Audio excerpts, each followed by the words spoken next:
Hey there lovely people, Jonathan Mark Mendes, Painted Love, and welcome to my channel.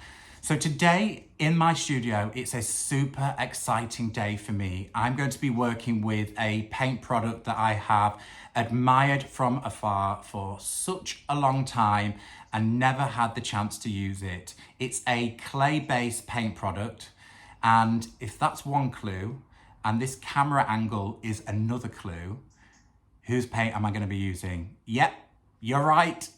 DIY paint by Debbie. So she has been kind enough to send me a hamper of a few of her different paint products.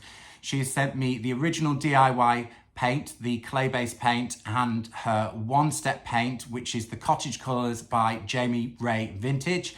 So I'm going to be using both of them. I've also got the Painterly products, which maybe will be for another project at a later date. So I'm going to be using both of those products. In a very simple way, I just need to get a feel for how these products are. So it's going to be a simple project. I'm also going to be using IOD's transfers on this project, and that's because I want to honour the women, because I met them all at the IOD Flourish Convention. So I want to honour that meeting by creating them a lovely paint project. So let's get stuck in.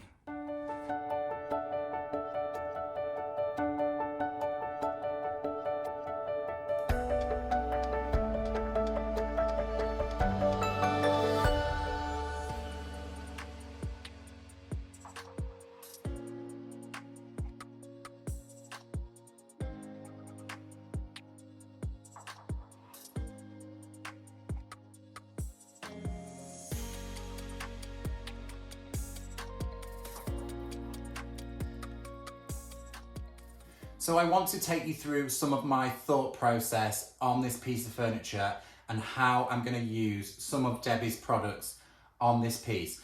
So the outside of this piece has had a paint finish. I think this is a kind of DIY store interior grade satin or eggshell finish, which is probably closer to Debbie's one-step paint. So I'm thinking that I'm going to use the one step on the exterior of the piece, and I'm going to play with the DIY clay-based paint on the interior of this piece, because inside it's completely fresh wood.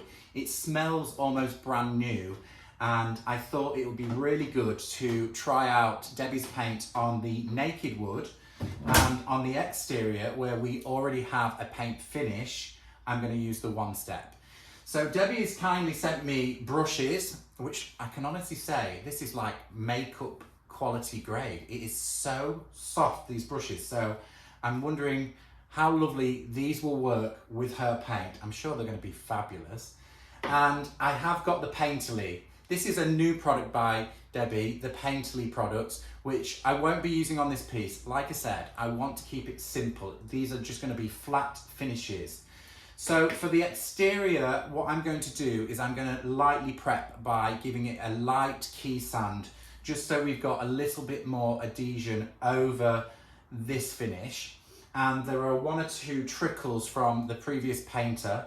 They've left trickles on the edges, so I kind of want to take them off, knock them off, ready to receive the one-step Jamie Ray Vintage Cottage Colours.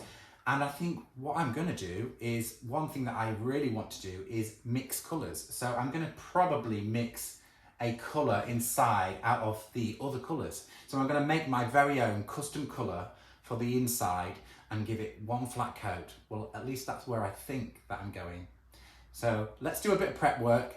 I will speed up the video so you can just get into where I get into the painterly part for this project.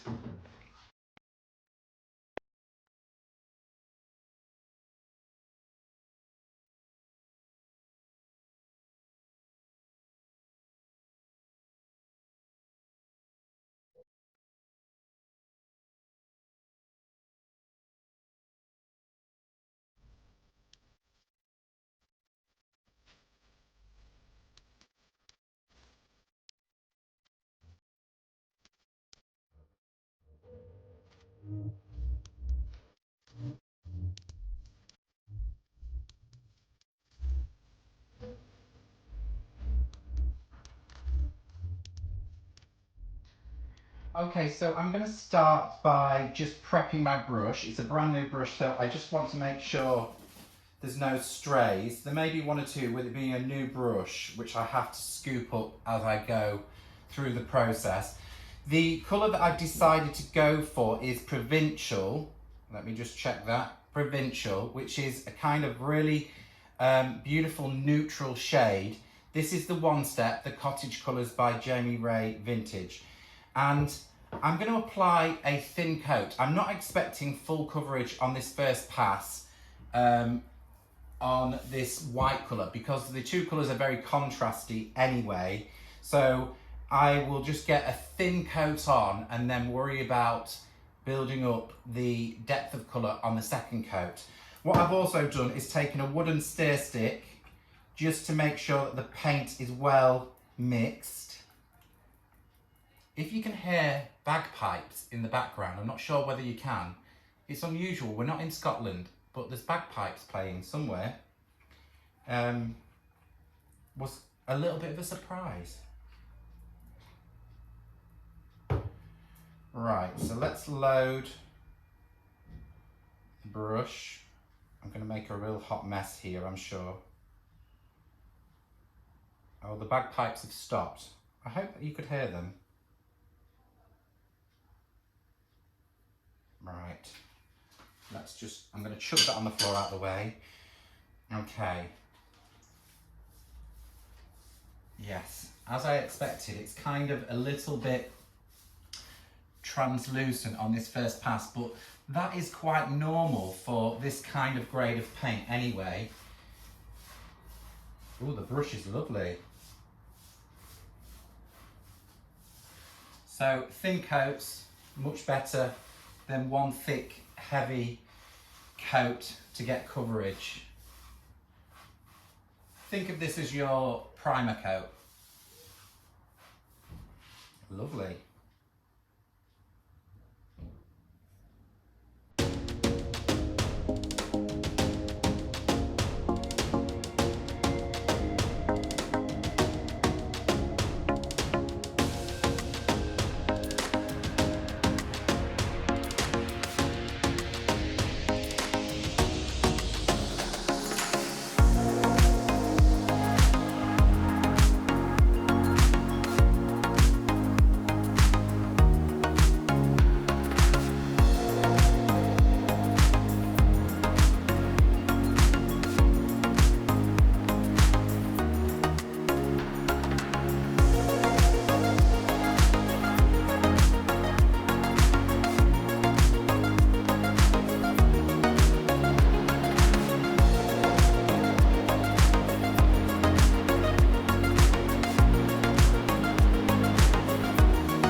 Okay, so my first layer of paint, which I'm filling as my canvas coat, so think of this as an artist, you prep this canvas before applying the next coats of paint, the decorative layers of paint, has dried in just about 15 minutes, and it's not even a hot day in the UK, it's kind of a little bit drizzly working out there, but it has dried super fast.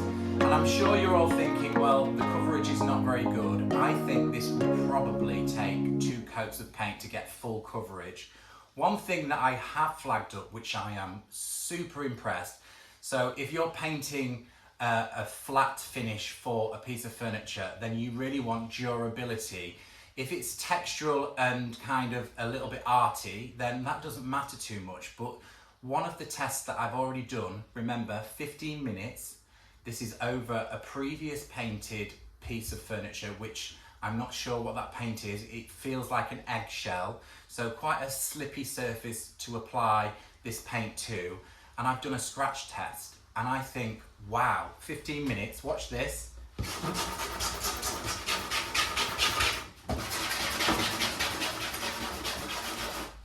That is staying on really well. I am very impressed of the durability at this stage. It hasn't even had full curing time. So let's move on with the next layer of paint. What I did do is bring out another brush, a smaller brush, to go around the edges, the inner edges of the cabinet. And I'm going to use this as well to tickle into the corners of the aperture of the panelling on the door. So the smaller brush will help me get in. And I also, in between my coats, I like to wrap my brushes in cling wrap just to make sure that they don't dry out. I don't want this paint to harden up because you've seen how tough it is already. I want to protect these beautiful brushes. So let's get stuck in with the next layer of paint.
As I suspected, it took 3 coats to get full coverage on the exterior of this piece. I can honestly say the finish is absolutely beautiful, super sleek. There may be 1 or 2 touch-ups that I will do a little later on in this project, but for now, this is good to go for an IOD transfer. But before I work out which transfer and what design I'm going to place over the top, I'm going to show you the transfer that I've chosen to use on this piece, and there is a reason. So this one is Elysium, and it comes as 4 sheets which all connect together in one big floral bouquet. So the reason I've gone with this is because of the IOD Flourish Convention. This was the marketing material for that whole event, so it's for the girls. I had such a wonderful time. So the reason I've brought this out is because, and I've taken it out of the packaging so I can have a look at the actual transfer close up, because I've got to pop a colour on the internal parts of this project. And I've only got a few colours, so I'm thinking this is definitely going to be a project of mixing colours so I can see how the DIY paint mixes together. And I've got 2 colours here. One is a green, obviously, Fancy Farm Girl, and the other one is Summer Crush, orange. Now, I know that if you mix some Summer Crush into Fancy Farm Girl, you're going to get a really lovely muted shade. I could go for a really bright pop, this Fancy Farm Girl, but I love the sort of acidy, muted green tones, which you can see on that leaf. And I think that will really, really work on the internal parts of this project. Of course, I could have gone with any number of colours from this design. There are lots of hot pinks, soft corally pinks, but I just cannot do a project without going green. So let's get it stuck in with mixing the colour for the internal parts of this project.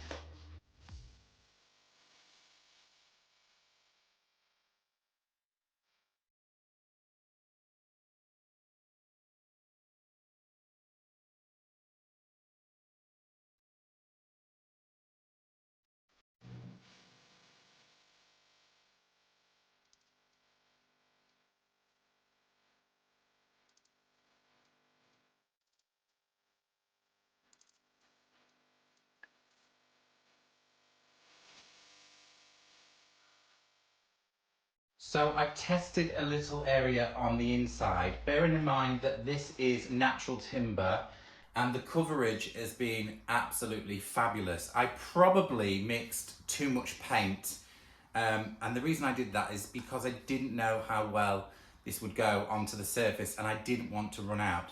But nevertheless, this is such a gorgeous colour. I have got it in a storable container and I will reuse it. So I am using the same two brushes which I used for the exterior. They washed up beautifully with just some warm water and some dish soap, and they're good to go again. The smaller brush I'm going to be using into the details. The back of this cabinet has a tongue and groove, so I'm pushing it into those details, and then I'll be using the larger brush to go over the bigger areas. The edges of the cabinet where it meets the one-step paint, I'm not going to worry about too much because I will be able to remove that with a damp cloth around the edges to get a nice clean line. So let's get the interior of this painted so we can see how gorgeous the two colours look together.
I'm now day 2 of this project. I left the clay paint to dry overnight. I wanted to make sure it is nice and dry. There were lots of grooves in the back of here where there could be paint build-up.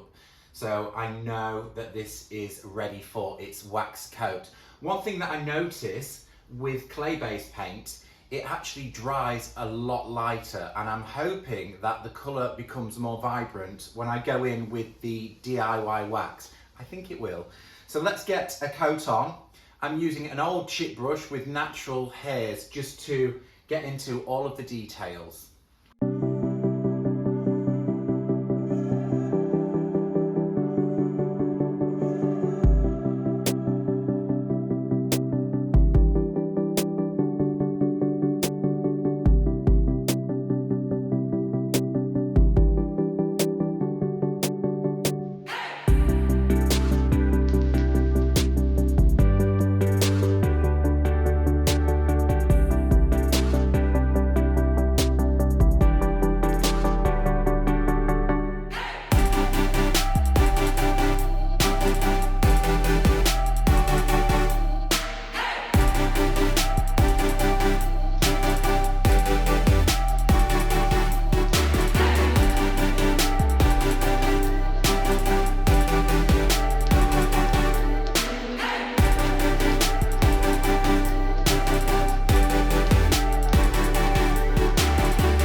After a lot of deliberation on how I'm going to place these transfers, I've come up with a plan. So I'm going to take you through it. It might be long-winded, but it may help somebody out there when designing their own pattern with the transfers. So what I have done is opened another packet.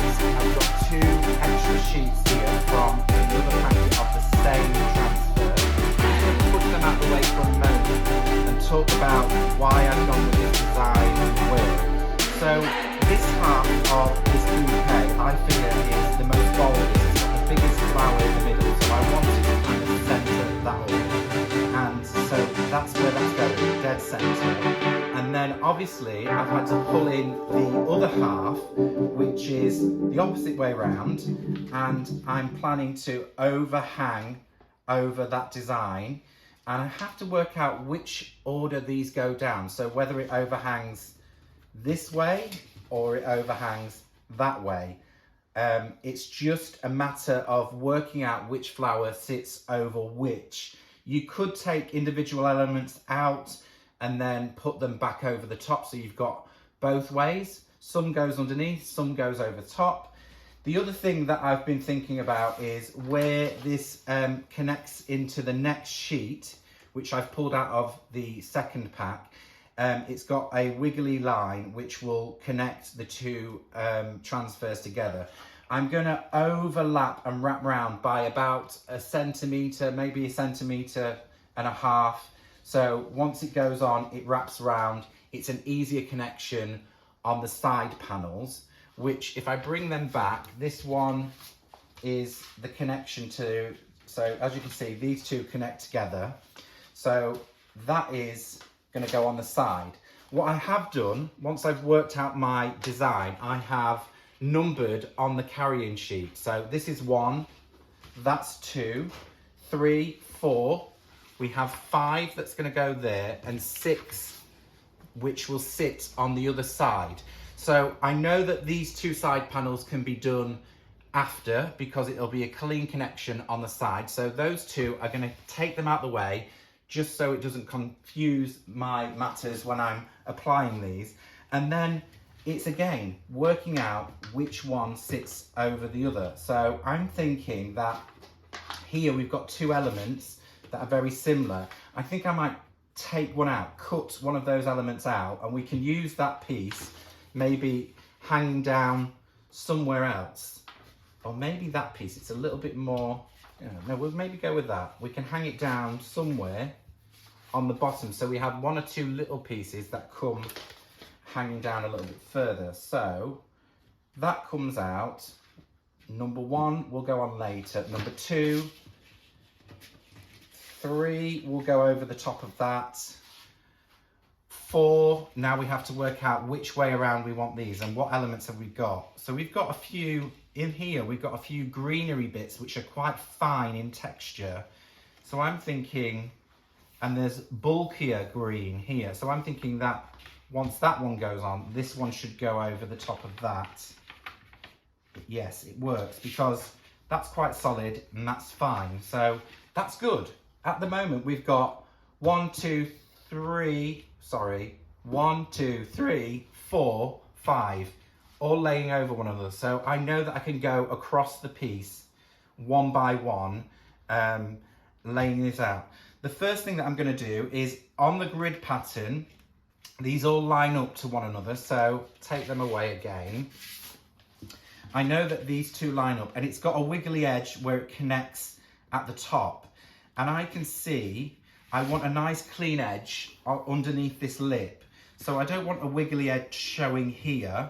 I want a solid edge. So I know that I can go along this grid pattern and just take off it's about 1 centimetre square. So I'm going to take the top 2 centimetres off all of the transfers so that I can book that up nice and clean into that crevice. And then everything should line up. The next difficult part of this process is I want to wrap the transfer into these grooves. Now, you cannot do probably both grooves and it will throw the pattern. So I've got to consider how I do that. And I'm thinking I won't wrap the top grooves because visually you're not going to see underneath there, but I will wrap the side grooves because your eye line will go into those, but it means that the pattern might come out on the top. I might have to take a sliver of pattern away from the top somehow. I'll work that out as I go along, and I will come back to you when I've started and show you just how I've connected everything together. Hopefully it's a busy pattern, so hopefully you won't see those connections. But when you look into that groove, you'll have a little bit of transfer and it'll all look seamless in theory. So let's start the process of getting the first transfer on, which is number 2. The side ones I'll come back to a little later. Whilst I trim the top edge of the transfers off, I'm going to take you through a little bit of my design thoughts and why I chose to apply the transfers along the top edge of this project.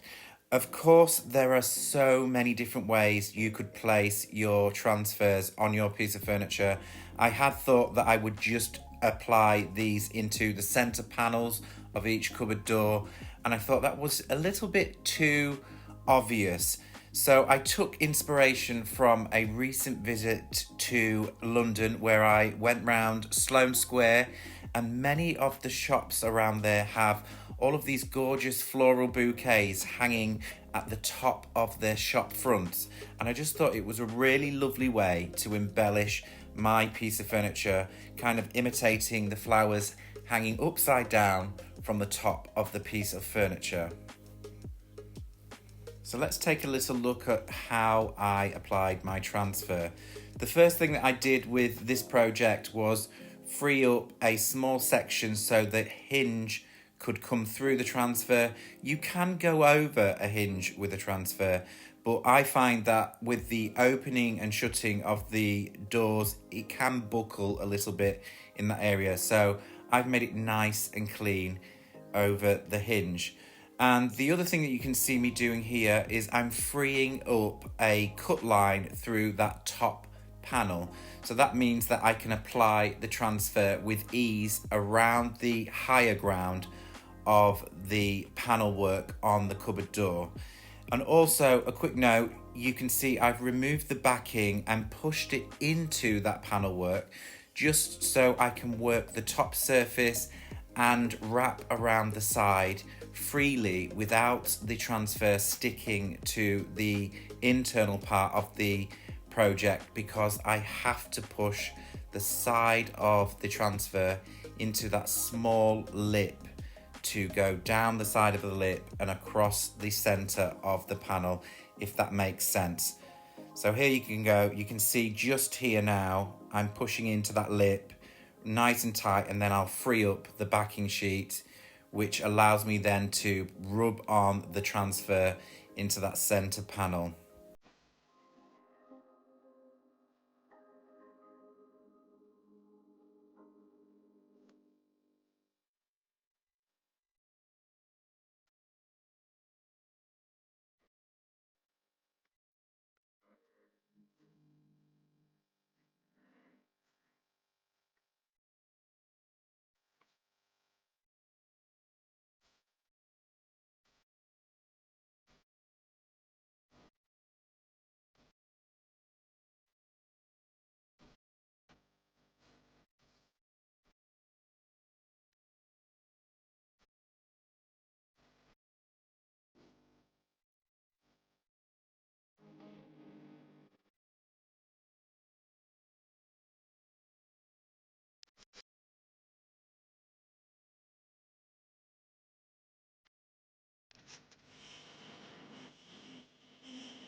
Once I'd applied all 6 of my transfers across the top of my project, I decided to take the 2 remaining sheets and cut them into separate elements so I could apply them along the front, adding a little bit more length to the overall